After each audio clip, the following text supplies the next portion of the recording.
Hey everyone, it's Mitch here, your logical libertarian. And, well, I'm delivering to you guys the video I wanted to, which I promised Wednesday, which is a discussion on what I call the Brown Scare. Now, what do I mean by that? Well, the Brown Scare is a reference to what's known as the Red Scare. Now, in, the U.S. in the 50s, after what happened in, I guess the more popular one is in the 50s. There was a scare in the early, right after World War One. But the main Red Scare that everyone knows of is the one that happened right after World War II, and was really big in the 50s. Now, what happened was McCarthy. This is where you also talk about McCarthyism.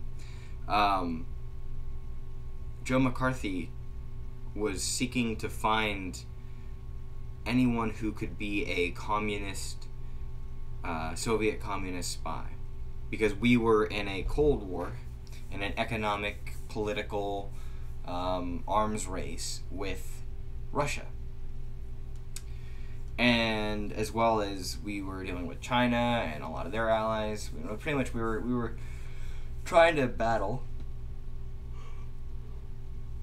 the spread of communism while simultaneously trying to spread capitalism and Republican democracy. And this caused a shit ton of paranoia over people being communists, people being sympathizers with the communist movement, and people actually took to seriously investigating people due to accusations by Senator McCarthy of being spies for the Soviet Union. And I think out of everyone they looked into that he confessed. There weren't that many that were found through McCarthyism. Now, the CIA found a few, obviously, but it was so focused on celebrities, and that was the issue. Most spies weren't celebrities. Most spies were smart. They were mostly focused in areas of government, where they could learn valuable secrets, where they could learn our infrastructure and how to take us down. They usually weren't celebrities. And while McCarthy did focus on government people as well, there was a big attack on celebrities. A major focus on celebrities, on people who were famous, and this caused a lot of people to be ostracized. It also caused anyone who was blamed outside of it to lose their job. Now, while,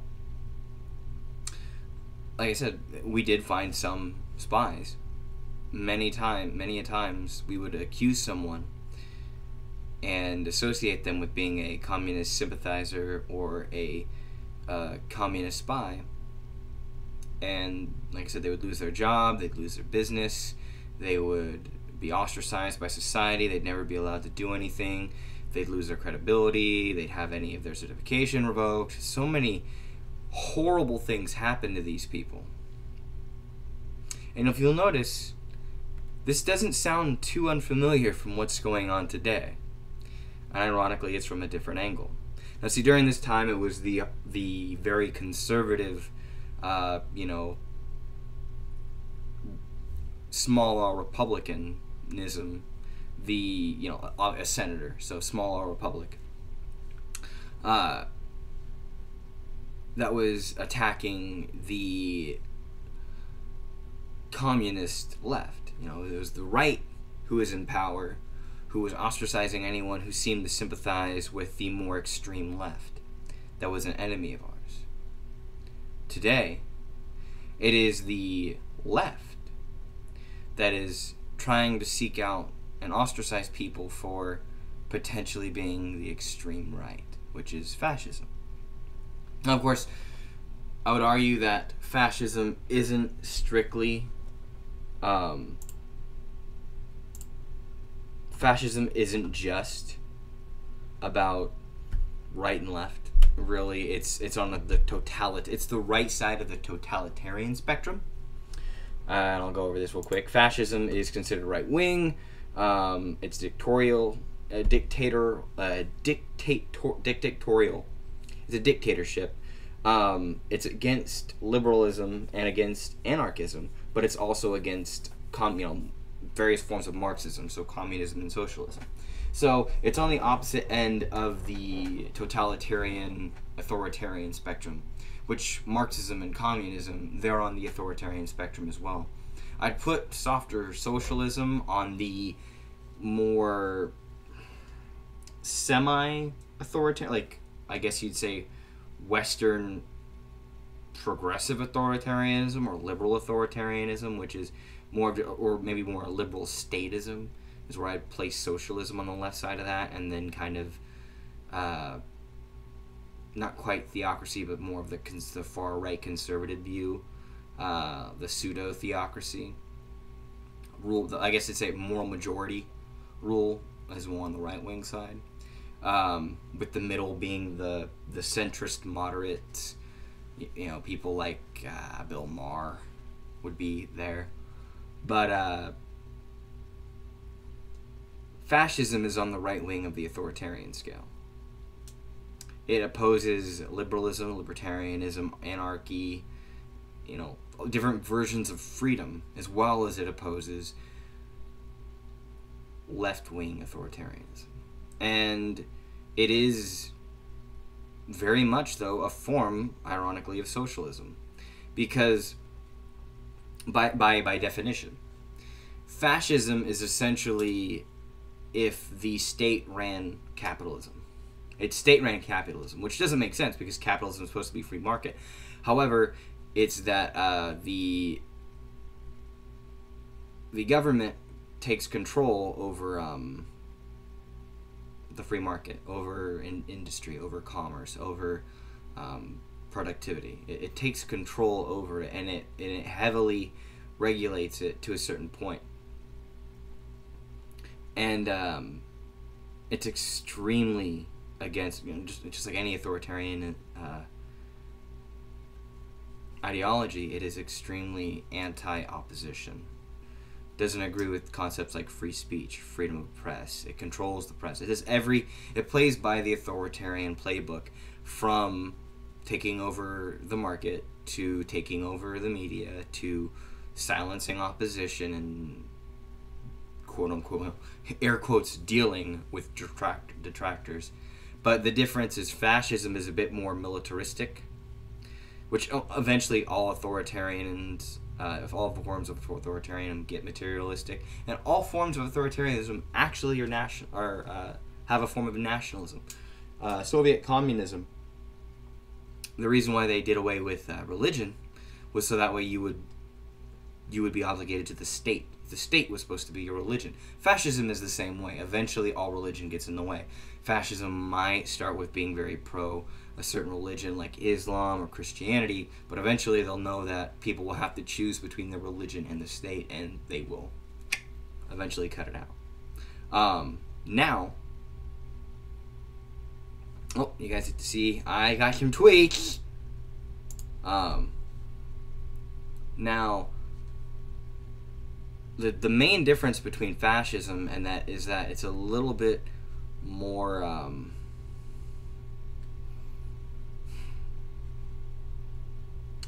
so this is the thing, I have a hard time drawing a line really between totalitarian communism and fascism, other than totalitarian communism is a little bit more it's kind of like you're either in the military or you're working for the state in the farms or different labor areas, where fascism is a little bit more, not free, but it's pretty much everyone serves in the military, and then you become a productive member of society and have a little bit more freedom outside. but everyone has to serve in the military. Communism doesn't always go that way. Communism's a bit more like the classic feudal castes of, well, you are a farmer, you're going to be a farmer, and the state's going to make you do this. And you're going to farm for the state, and then the state tells you what you get, and the state takes your crops and distributes it.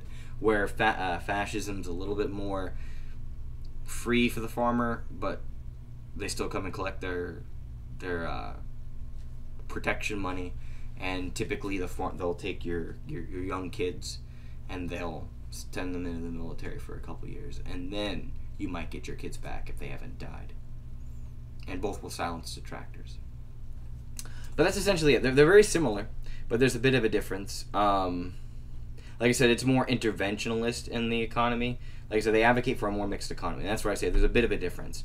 Both are imperialistic, but fascism's a little more. Fascism has typically a bit more of an ideological class reference. So or class identitarianism usually is with that. Communists will be like, well, we're Soviet Russia, and that's about it. Where fascism might have a little more to deal with, like race or ethnic background, or more extreme nationalism, a lot harder than communism, like extreme totalitarian communists. Communists also a lot of times focus more on the proletariat. They will out and attack the wealthy, where fascists don't necessarily attack the wealthy if you agree with the cause, but eventually they will wear down the wealthy, and that usually if the wealthy backs the fascist state, then the wealthy are treated as a protected class. But so like I said, they're a little bit more okay with a freer market, but at the same time, that's really the main difference. That, and they're a little bit more militaristic and a little bit more classist. While communists are classist, communism focuses strictly on the proletariat, where fascists focus on something else, demographically, like race, nationality, ethnicity, religion. That's the main difference. But one of the most famous fascists, the Nazis. Everyone loves them Nazis. Let's check the chat real quick. No one. Cool. So everyone really likes the Nazis. Not really. Everyone hates the Nazis. But they love to use the Nazis in discussion. Now, why is this relevant? Well, everyone... Oh, shit. They were founded on my birthday. Half-Life 3 confirmed. Maybe I am a Nazi. Oh, no. No, I'm not. I hate Nazis. Like Indiana Jones. But, the Nazis, obviously, if you've never picked up... If you don't know who the Nazis are, you're under 6 months old. The Nazis were mostly the Germans. Now, there are some other Nazis.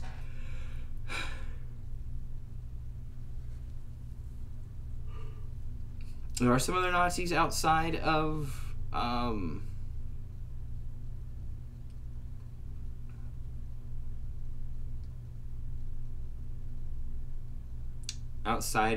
Germany, but those Nazis kind of died off too. And the main thing was the Nazis were, and this is where it talks about it, the Nazis were very focused on Germany first, perpetuating essentially the Aryan race, which is the northeastern, kind of north central stereotype for Europe, which was the Viking look, the Nordic look of blonde hair, blue eye, that type. They would try to promote that. Well, if you were a part of the Nazi, obviously Hitler wasn't like that. Hitler was brown hair, and I think he was brunette with, I think, brown or green eyes. So he didn't fit the mold, but it was perpetuating that quote-unquote superior race, the Dolph Lundgren-looking type people. And ironically, a lot of Russians looked that way. And they hated the Russians. But it was about German nationalism, Germany being superior, the German culture, German ethnicity, what came with that Nordic ethnicity, essentially, which is why they were close to Austria and why they wanted to take back to quote unquote take back a lot of the nations that were nearby that they viewed being a part of the Aryan, and honestly, Islam, like ISIS, is very similar to that. They're a very fascist terror organization. They have a similar goal to what Nazis are.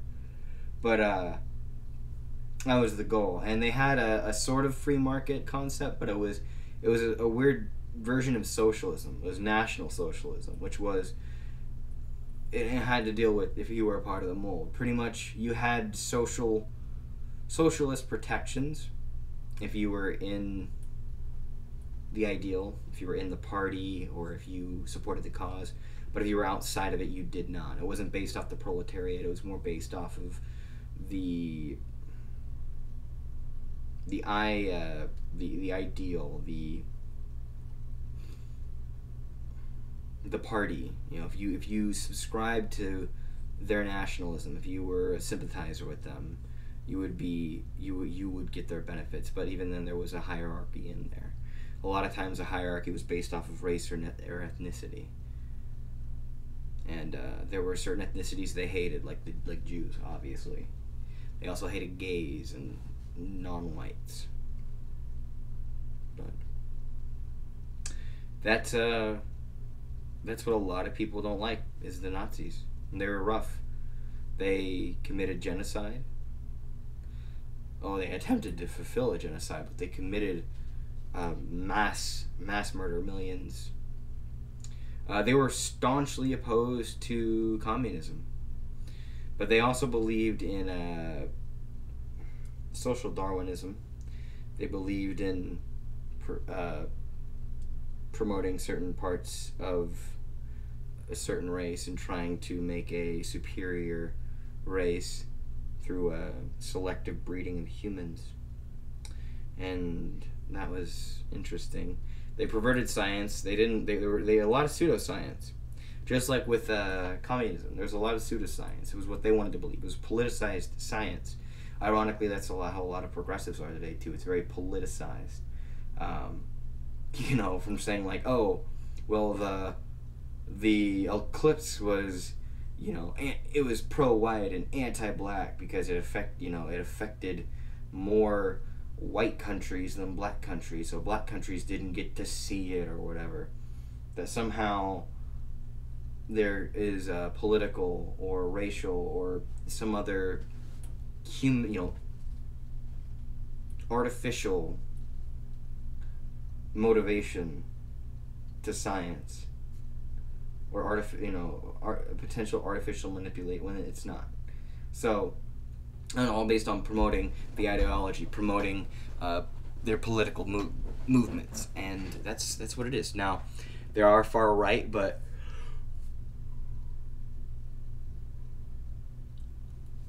they were very anti-liberalism. They were against. When I mean liberalism, I mean liberalism. The Enlightenment. Any Western democracy is liberal. It would fall under liberalism, no matter how conservative or liberal you are. Liberalism encompasses, for me, everyone from Glenn Beck to Bill. It's a lot of conservatives and a lot of liberals in the American spectrum are still fall under liberalism. It's just relative.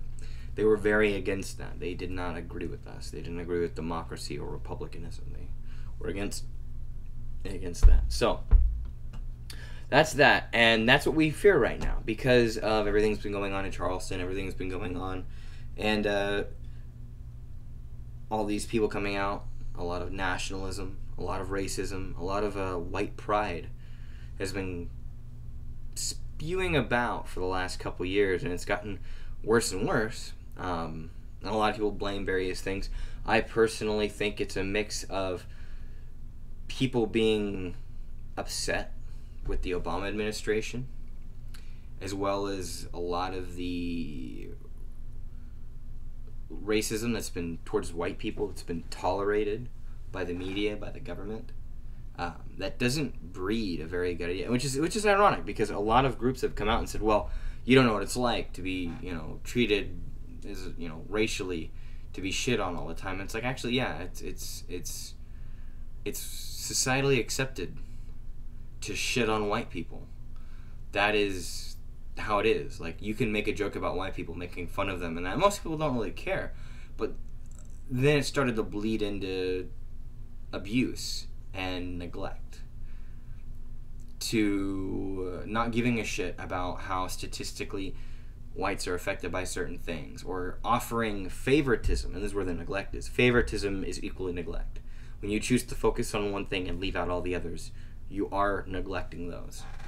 And the focus so much on a particular, and this is where too, it's not just neglect of whites, it's also affected Hispanics and Asians and East Indians as well, and every other ethnicity other than black. But the focus on the African American racial issues has kind of left a lot of neglect for everyone else. And whites being the majority of this nation, a lot of people have felt that, hey, we're the majority and it should be equal. We should be equal. It should be everyone's given an equal look because we're all citizens. It could happen to anybody. You're supposed to put up the veil of ignorance and not worry about race, make blanket statements that affect everyone. However, it's been so focused on race, especially the African American race, that we've come to see everyone being left out. And anytime anyone speaks up, they get attacked. And like I said, abuse has been allowed, and it hasn't been extreme physical abuse, but verbal and mental, enough to get annoying and to make people feel unwanted in their own home, their own country. You know, white privilege and white frailty and the institutional racism for white power and the systemic white nationalism and white supremacy. The blaming of all the ailments of other people, whether it be an individual problem or maybe a bit of a community problem. Community, I mean by like a city or a town or a neighborhood. Blaming it on the entirety of whites in general. Blaming that race. Essentially, and this is the ironic thing, I'm going to go over this too and then go back to the brown scare part of it, which is ironic because we have seen essentially the left do to white people verbally what Hitler was doing. Hitler and the Nazis were doing to the Jews and the gays in the early parts of the Nazi rise, which is blaming all the problems on that group. And because whites are the majority and we live in a more free society, you're now getting the smackback. And within the smackback came the brown scare. The brown scare is a fear that everyone who is not the far left progressive is a Nazi. Anyone who stands up for free speech, even if it's very distasteful and ugly and disgusting, anyone who stands up for that is viewed as a Nazi or a Nazi sympathizer. People have attempted to lose people, and this has gone way back. Take, for instance, Thunderfoot. Fucking Thunderfoot. He was accused of being a Nazi. Someone wrote letters to his employer years ago. Well, the university or whatever academy he works for. Years ago, and tried saying that he was a Nazi.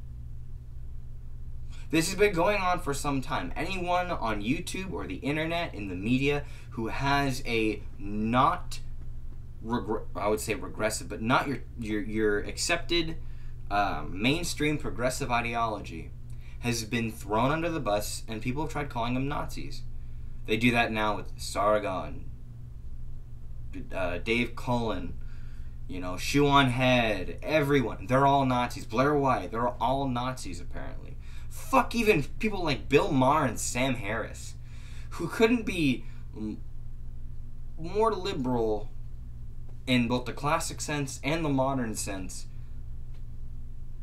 have been called Nazis. And it's had effects.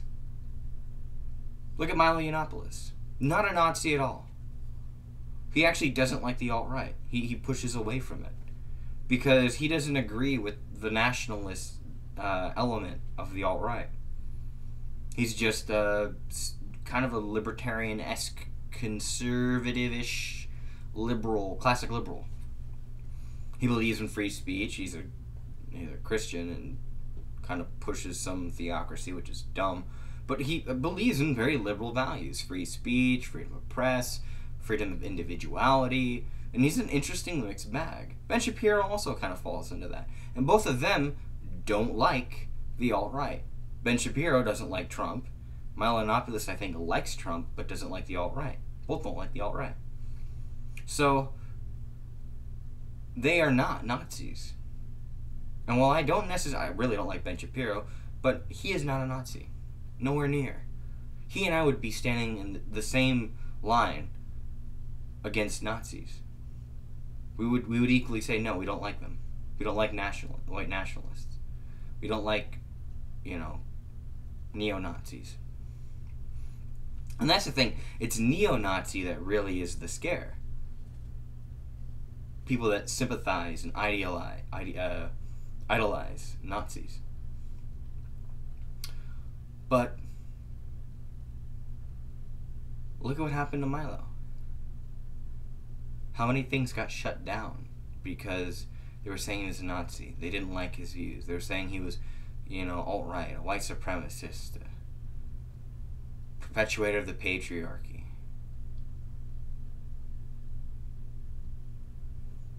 What they did to Lauren Southern. What YouTube is doing to right-wing or classically liberal content. What happened in Google.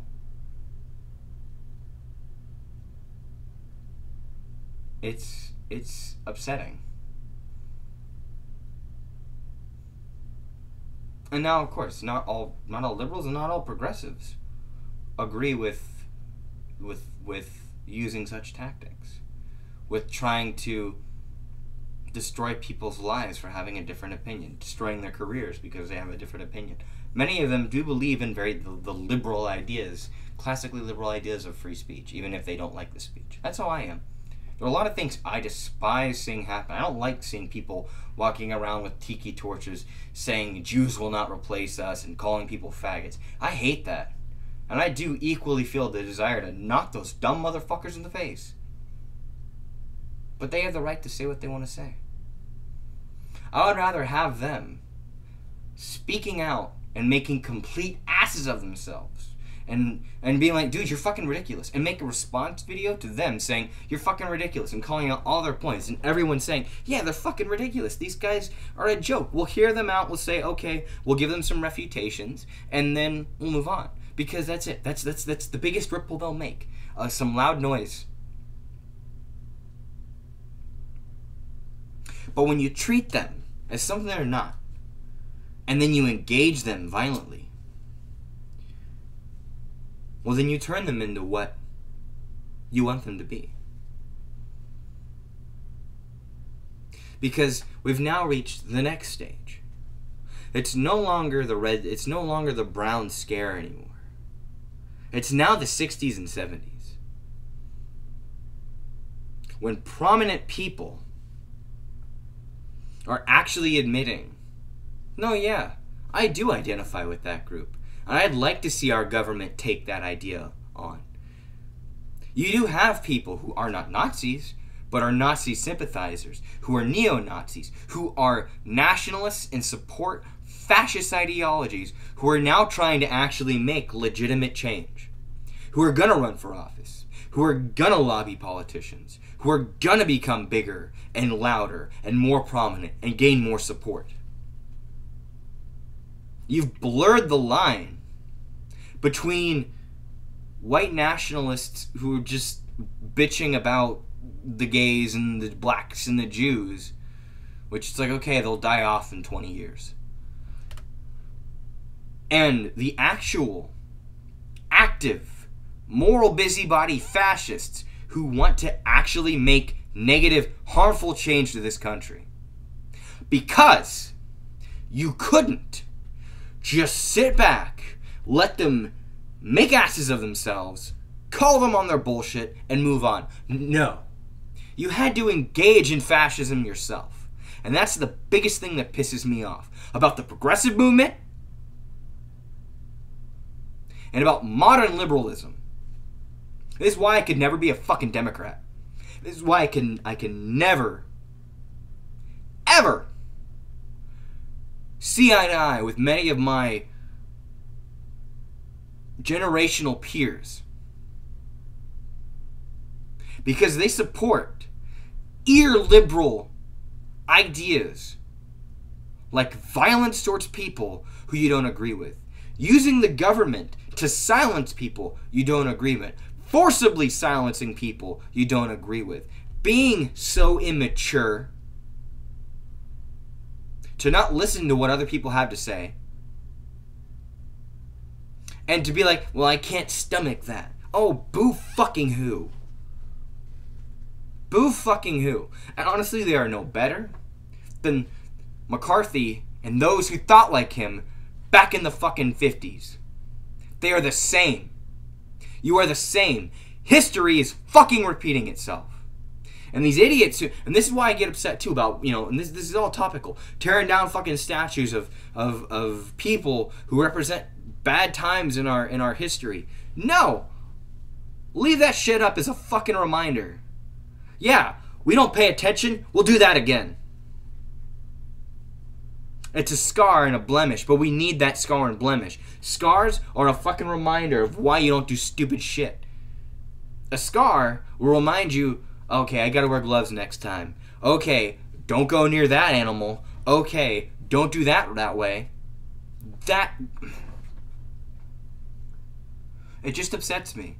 And they're oblivious to it, it seems. Or don't care.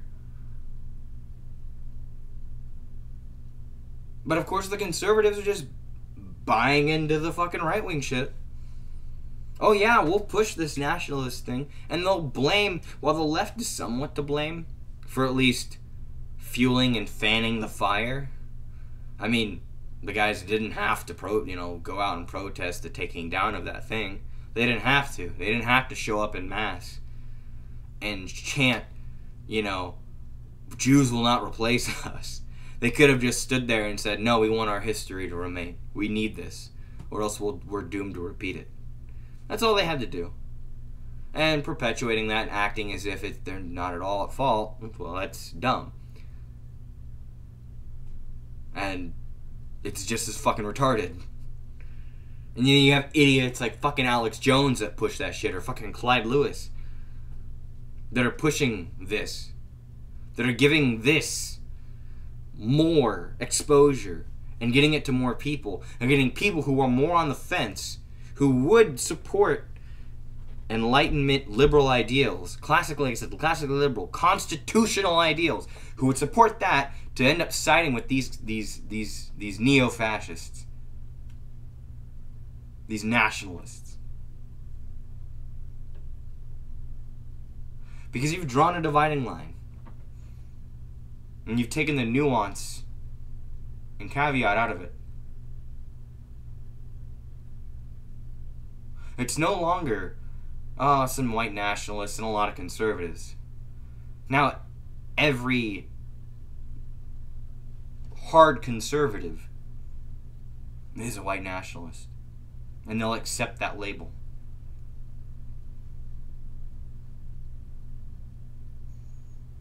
Just as the skeptic community was starting to turn every hard liberal into a quote-unquote SJW, progressives are turning every hard conservative into a white nationalist, into a neo-fascist, a Western fascist. Congrats.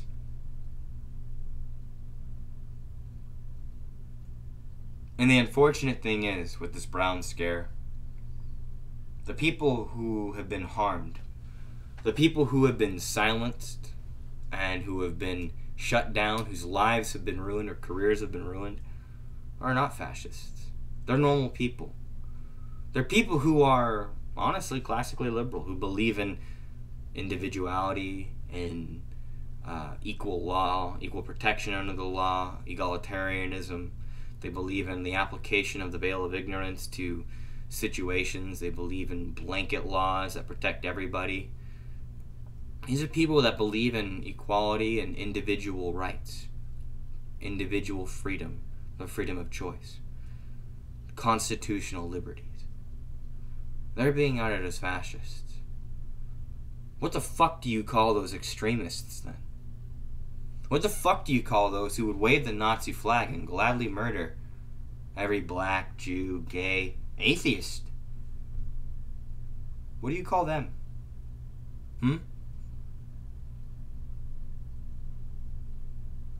And their responses will be, oh, well, no, I don't fucking care.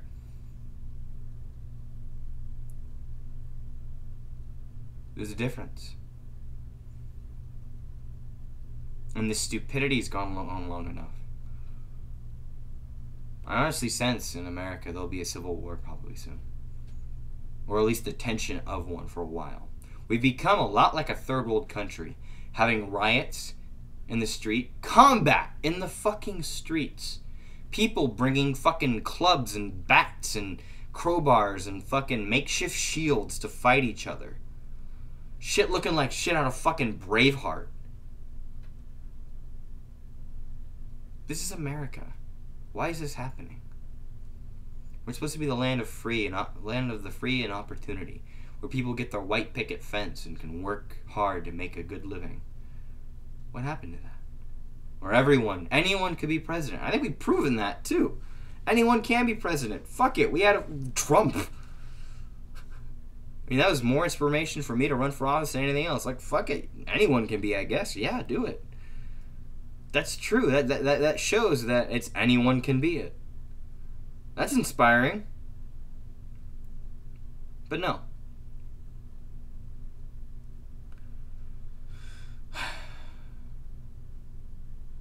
Anyway. That's been my rant for today. I hope maybe you guys can take some of this to heart.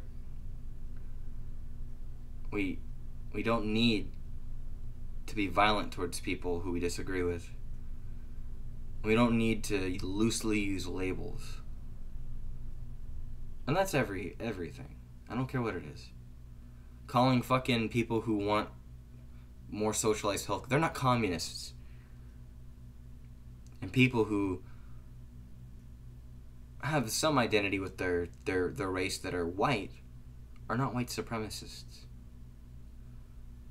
People who maybe believe in a little bit stronger military, they're not fascists. People who identify with fascism are fascists. People who identify with communism are communists. There's a difference. There's a line. There are lines. We need to recognize those lines. I'm tired of this shit. I'm tired of these witch hunts. And this abuse of people.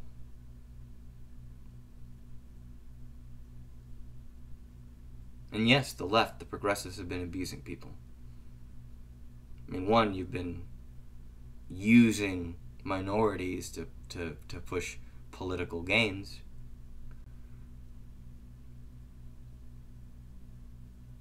Maybe not the average voter, but those with power have.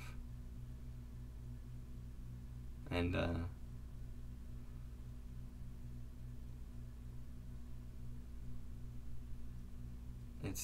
you've really made a large portion of this country feel unwelcome.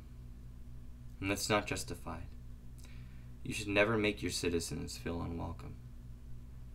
If they don't feel welcome because they have an extreme ideology, like, say, Islamism, communism, fascism, sure. If they want to eradicate a certain group or suppress a certain group, fine. I don't care if they don't feel 100% welcome because their bigotry isn't accepted. I know people who are racists and homophobes who say, oh, I can't stand this country just allows gays to get married. It's like, well, I guess you're fucked then. That's how it is. That's how freedom works. You don't suppress people. You don't tell people that they can't live their life because they're different. And the biggest irony, and this is what happened with McCarthyism too, they essentially became the authoritarians they feared. History is very valuable, one of our best commodities as a society. Never lose it, never destroy it, never change it. Always remember it, always keep fresh on it. That's my moral for today. Thank you guys for watching. Subscribe, check everything else out, like the video, and share it. You guys have a good night. Let's check the chat. The chat! Aw, someone retracted their message. Oh well. Maybe they said something. But, you guys take care.